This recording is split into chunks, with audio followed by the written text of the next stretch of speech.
श्रीनगर श्रीनगर श्रीनगर। हमारे जम्मू में इतने टूरिस्ट कब आएंगे? अब आएंगे, क्योंकि मोदी जी यहाँ के ऐतिहासिक स्थानों को इंटरनेशनल पहचान दिलाएंगे। मेट्रो और इंटरनेशनल एयरपोर्ट बनेगा, जम्मू बनेगा स्पेशल टूरिस्ट हब। सच में? हाँ, क्योंकि जहाँ भाजपा वहाँ विकास। शांति, स्थिरता और विकास, जम्मू कश्मीर को मोदी पर विश्वास जाएगा। और सुरक्षा व्यवस्था की अगर बात की जाए तो पूरे तरीके से चाक चौबंद है और सख्त निर्देश आने जाने के जो है पूरे ध्यान रखे जा रहे हैं। और आज ये एमए स्टेडियम जम्मू के प्रधानमंत्री नरेंद्र मोदी रैली करेंगे। 1 को मतदान होना है, 8 को रिजल्ट आना है। देखना है कि ये तख्ते ताज किसको मिलता है, क्योंकि आवाम जिसको समर्थन देगी, जिसको अपना उम्मीदवार के तौर पर मत जो है यानी कि वोट देगी, उसी की सरकार बनेगी। अब देखना यह है कि एक तरफ 50 के पार का नारा और दूसरी तरफ 370 और 35 को वापस लाने का, तो किसकी जय और किसकी प्रजय होगी, यही पर सब फोकस है। और आखिरी चरण है, तीसरे चरण का ये चुनाव है। अब देखना है कि सभी रैलियां जो की जा रही है किस तरीके से सामने आती है। हमारे साथ हमारी संवाददाता शिल्पा जुड़ चुकी है। शिल्पा, बताइएगा, आज प्रधानमंत्री एमए स्टेडियम पहुंच रहे हैं, प्रियंका गांधी भी यहां पर पहुंच रही है। फिलहाल कार्यकर्ताओं में किस तरीके का उत्साह है, क्या कुछ तैयारियां बाहर की जा रही हैं? बिल्कुल, देखिए जम्मू के एमए स्टेडियम में प्रधानमंत्री नरेंद्र मोदी जो कि कुछ ही क्षण में करीबन 12 बजे के करीब वो यहाँ पर आम जनता को संबोधित करेंगे। और इस समय अगर हम जोश की बात करें, आम जनता हो या कार्यकर्ता हो, तो काफी ज्यादा इस समय जोश नजर आ रहा है। आप तस्वीर देख सकते हैं जहाँ पर पूरी तरीके से सिक्योरिटी यहाँ पर जो है वो चेक की जा रही है और आम जनता यहाँ पर पहुंच रही है। साथ ही साथ जो कार्यकर्ता है वो यहाँ पर पहुंच रही है और एक भारी भीड़ जो है वो इस समय एमए स्टेडियम के बाहर देखने को मिल रही है। चप्पे चप्पे पर जवानों की तैनाती की गई है, जहां से काफिला प्रधानमंत्री नरेंद्र मोदी का गुजरना है वहां पर अर्धसैनिक बलों को तैनात किया गया है ताकि पूरी सुरक्षा व्यवस्था यहाँ पर जो है वो पुख्ती नजर आए। और यहाँ पर देखिए आप एमए स्टेडियम के बाहर जो है वो कैमरे भी यहाँ पर लगाए गए हैं, छोटी से बड़ी वक्तों पर जो है वो निगरानी रख सके। और एक भारी भीड़ इस समय एमए स्टेडियम के बाहर नजर आ रही है। शिल्पा, देखिए 40 सीटों पर मतदान होना है आखिरी चरण में। 24 सीटें जम्मू संभाग की हैं और 24 सीटों पर प्रधानमंत्री मोदी का ये फोकस रहने वाला है। और क्या लगता है जो आसपास के जिले हैं, चाहे वो उधमपुर हो, सांबा हो या फिर कठवा हो, वहां से भी कार्यकर्ता पहुंचने की उम्मीद है? और क्या लक्ष्य रखा गया है बीजेपी की तरफ से ताकि ये आखिरी रैली पीएम मोदी की जो है वो सफल बन पाए? बिल्कुल, देखिए जम्मू कठुआ सांबा से हर एक कार्यकर्ता को जो है वो बुलाया गया है ताकि ज्यादा से ज्यादा भीड़ जो है वो यहाँ पर एकत्रित हो सके। क्योंकि देखिए जो लक्ष्य रखा गया है, जो आंकड़ा बताया गया है वो 1 लाख का है। हालांकि 1 लाख पूरे नहीं हो सकते क्योंकि पिछली बारी भी इस प्रकार से आंकड़ा बताया गया था, लक्ष्य रखा गया था, लेकिन ज्यादा से ज्यादा भीड़ जुटाने की यहाँ पर जो है वो कोशिश की जा रही है। जम्मू सांबा कठुआ हो गया, वहां से जो है वो कार्यकर्ताओं को बुलाया गया है ताकि एमए स्टेडियम में भारी भीड़ जो है वो नजर आए। और इस समय भी एमए स्टेडियम के बाहर आप देखेंगे तो एक भारी भीड़ जो है वो इस समय नजर आ रही है। बिल्कुल शिल्पा, इसी के साथ प्रियंका गांधी भी आज जम्मू आ रही है। क्या कुछ लगता है कांग्रेस का किस तरीके से यहाँ पर समर्थन रहेगा लोगों को, और जो यहाँ पर कहा जा रहा है किस स्ट्रैटेजी से कांग्रेस ने काम किया है? क्योंकि भारतीय जनता पार्टी की अगर बात की जाए तो एक दिन में 5-5 रैलियां की गई हैं, लेकिन वही कांग्रेस की अगर बात की जाए उनके भी स्टार प्रचारक यहाँ पर आए, 1 या 2 रैली करके जो है उनका पूरा यहाँ पर तस्वीर सामने लाई गई कि उनसे समर्थन लोगों से मांगा गया। क्या कुछ लगता है दोनों में फर्क है? क्योंकि आज एक तरफ प्रधानमंत्री नरेंद्र मोदी रैली करेंगे, दूसरी तरफ प्रियंका गांधी रैली करेंगी।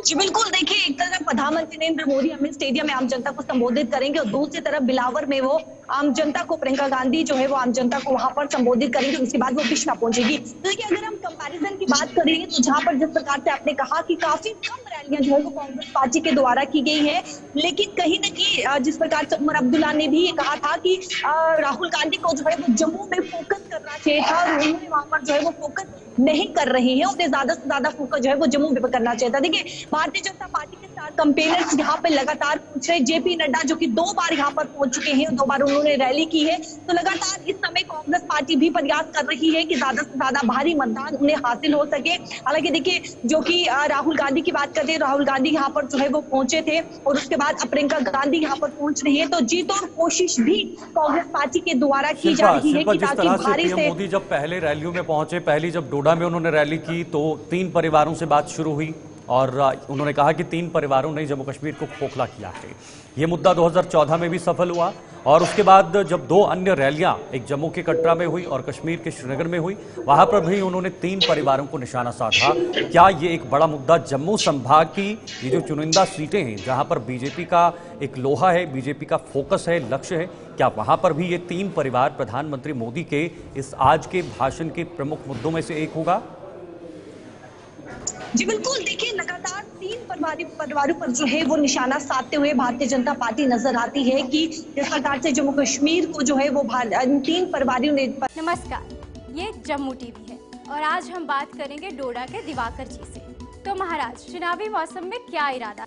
आज जम्मू में गोली धमाके नहीं, प्यार की बोली और नए मौके हैं जो इतने साल नहीं हो पाया, मोदी जी कर रहे हैं। शांति, स्थिरता और विकास, जम्मू कश्मीर को मोदी पर विश्वास। कमल का बटन दबाएं, भाजपा की सरकार बनाएं। परिवार ने जो है वो बर्बाद किया है। लगातार ये सुनने को मिलता है भारतीय जनता पार्टी के हर एक लीडर के द्वारा, हर एक प्रवक्ता के द्वारा ये सुनने को मिलता है। तो कहीं ना कहीं देखिए ये भी अहम रहने वाला है। ये भी हर रैली में जो है वो कहा जाता है, चाहे फिर अमित शाह हो या फिर JP नड्डा हो या फिर डिफेंस मिनिस्टर राजनाथ सिंह की बात करें तो लगातार उनके द्वारा ये साफ तौर पर कहा जाता है। देखिए 370 भी एक अहम मुद्दा है इस समय, वो भी चुनावी रैली में जो है वो बताया जाएगा। उसके बाद मिलिटेंसी की बात करें तो मिलिटेंसी को लेकर भी और जो मैनिफेस्टो भारतीय जनता पार्टी का है उसको लेकर भी सामने आएंगे जो वादे। तो शिल्पा, हम ये माने कि जहां पर एक तरफ भारतीय जनता पार्टी परिवारवाद की बात कर रही है, लेकिन जब यहां पर समर्थन और वोट बैंक बढ़ाने की बात आती है तो पूरी राजनीति इन सभी पार्टीज की 370 के आसपास घूम रही है।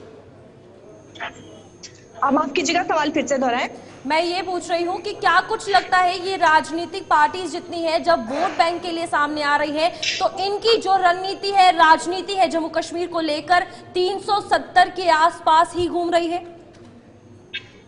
जी बिल्कुल, देखिए 370 इस समय एक बहुत बड़ा अहम मुद्दा है और उसको लेकर हर एक पार्टी, जिस प्रकार से अगर हम बात करें फारूक अब्दुल्ला की, देखिए लगातार उन्होंने कहा है कि 100 साल भी बीत जाएंगे लेकिन धारा 370 जो है वो वापस जरूर आएगी। और जब आप इसी बात को लेकर आम जनता के बीच उतरते हैं तो आम जनता का ये साफ तौर पर कहना होता है 50% आम जनता ऐसी है, 60% आम जनता ऐसी है जिनका ये कहना है कि 370 तोड़ चुके हैं और अब वो वापस नहीं आ सकती। तो कहीं ना कहीं ये पार्टी मुद्दा, लीडर जो है वो ये मुद्दा भी उठा रहे हैं 370 धारा को लेकर कि 370 धारा हटने के बाद जम्मू कश्मीर में कोई भी बदलाव नहीं हुआ है। तो ये इस समय काफी अहम मुद्दा है। ठीक है शिल्पा, बहुत बहुत शुक्रिया आपका ये तमाम जानकारी के लिए और लोगों को अपडेट करने के लिए। फिलहाल आपको सीधे हरियाणा लिए चलते हैं जहां पर विधानसभा के चुनाव होने हैं, लेकिन उससे पहले कांग्रेस अपना घोषणा पत्र जारी कर रही है। हरियाणा सुवर्ण कार, हमारे सुनार जाति के हमारे भाई बहुत मांग कर रहे थे। हमने अलग से हरियाणा स्वर्ण कार कल्याण बोर्ड करने का गठन करने का काम किया है। साथ ही साथ में एक और नया बोर्ड जिसमें हरियाणा सिलाई कढ़ाई दर्जी वेलफेयर बोर्ड, हरियाणा सिलाई कढ़ाई जो हमारे दर्जी हैं उनके लिए एक वेलफेयर बोर्ड करने का हमने गठन करने का हमने इसमें काम किया है। और इसके साथ साथ में अल्पसंख्यकों के लिए भी हम लोग यहाँ पर उनको गारंटी देने की बात करते हैं, उनको सुरक्षित हरियाणा देने की बात करते हैं।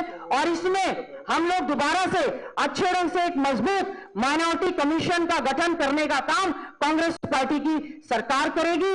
और हमारे साथ साथ में एक कुरुक्षेत्र जिले में श्री गुरु गोविंद सिंह जी के नाम से एक विश्वविद्यालय, यूनिवर्सिटी बनाए जाने का काम हमारी कांग्रेस पार्टी की सरकार करने, जब कांग्रेस हमारी सरकार बनेगी तो हम इस वायदे को पूरा करने का काम करेंगे। विशेष तौर से हमारे सिख समुदाय के लोगों के लिए सिख गुरुद्वारा प्रबंधक कमेटी का जो हमारा प्रायोरिटी पर था उसके चुनाव को हम लोग सुनिश्चित करने का काम करेंगे कि उनको पूरा मान सम्मान मिले। और पंजाबी जो हमारी द्वितीय श्रेणी की भाषा है हरियाणा की, उसको भी मान सम्मान देने का काम करेंगे। अल्पसंख्यक में हम मेवात जिले में एक यूनिवर्सिटी बनाने का हम काम करेंगे। माइनॉरिटी डिस्ट्रिक्ट है उसको हम लोग स्किल सेंटर्स वहां पर देने का काम करेंगे। हरियाणा कांग्रेस ये सुनिश्चित करेगी कि अल्पसंख्यकों को पूरा मान सम्मान जीने का अधिकार पूरे प्रदेश में है।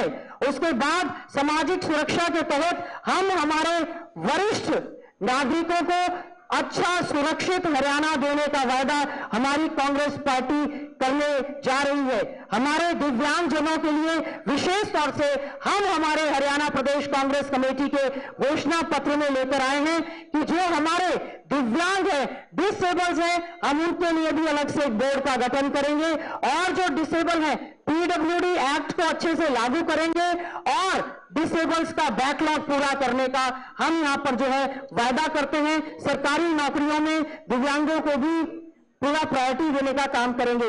कर्मचारियों के लिए सबसे बड़ी मांग पुरानी पेंशन बहाली की जो थी, आदरणीय चौधरी भूपेंद्र सिंह हुड्डा जी ने, पार्टी के अध्यक्ष सभी ने घोषणा की कि हम लोग सरकारी कर्मचारियों के लिए पुरानी पेंशन बहाल करने का काम करेंगे और श्रमिक न्याय में सभी को जहां मनरेगा के मानदेय और डेज बढ़ाने का काम करेंगे। हम विशेष तौर से जो हमारे गिग वर्कर्स हैं उनके लिए हमारा प्रयास रहेगा कि उनको हम लोग पूरी की पूरी फैसिलिटीज देने का काम करेंगे। जो लेबर चौक है या हमारे जोमेटो है, इनमें काम करते हैं। ग्रामीण विकास एवं पंचायती राज के लिए हम ये सुनिश्चित। हेलो गाइस, आज जम्मू कश्मीर में वोटिंग के दिन। देखते हैं आज हमारे घर में कौन किसको वोट देगा। छोटे, तू किसको वोट देगा? मोदी जी को। मोदी जी देंगे अग्निवीरों को जम्मू सरकारी नौकरी में 20% का कोटा। जम्मू को आईटी हब बनाएंगे और यहाँ मेट्रो भी लाएंगे। भाभी, आप? बस मोदी जी को। मोदी जी देंगे जरूरतमंदों को अटल आवास योजना के तहत 5 मरला जमीन। जी आई। मोदी जी और कोई है ऐसा? मोदी जी देंगे सालाना 2 LPG सिलेंडर गैस, वो भी बिल्कुल मुफ्त। तो रसोई चलाना होगा और भी आसान। और मैं मोदी जी को। मोदी जी देंगे इस बार मेडिकल में 1000 एक्स्ट्रा सीट। किसी ने भी आज तक ऐसा नहीं किया। और भैया आप? मोदी जी। अरे मोदी जी देंगे किसान सम्मान निधि से 10,000 और हर एक किसान को कृषि उपकरण और खाद पे मिलेगी सब्सिडी और खेती हो जाएगी और भी बेहतर। और दादी आप? मोदी जी को। वो देंगे 3000 पेंशन और मां सम्मान योजना का सालाना 18,000। और भैया आप किसे देंगे वोट? मोदी जी को, जो देंगे यूपीएससी JKPSC एस्पिरेंट्स को 10,000 का कोचिंग खर्चा और आने जाने का 3,000 सीधा बैंक खाते में। और दादाजी आप किसे वोट देंगे? केवल मोदी जी को। वो बचाएंगे हमारी संस्कृति और सभ्यता और रखेंगे हम सबके परिवारों को सुरक्षित। और मैं भी मोदी जी को। वो देंगे 7 लाख का आयुष्मान कार्ड, जिससे मैं अपने परिवार के स्वास्थ्य का ख्याल रख पाऊंगा। क्यों बाबूजी? चल अब तू बता, तू आज अपना पहला वोट किसे देने जाएगी? मैं मोदी जी को। मोदी जी देंगे लाखों स्टूडेंट्स को लैपटॉप्स, टैबलेट्स, यानी एजुकेशन बनेगी डिजिटल। अब चलें, मोदी जी इंतजार कर रहे हैं। चलो दादाजी। शांति, स्थिरता और विकास, जम्मू कश्मीर को मोदी पर विश्वास।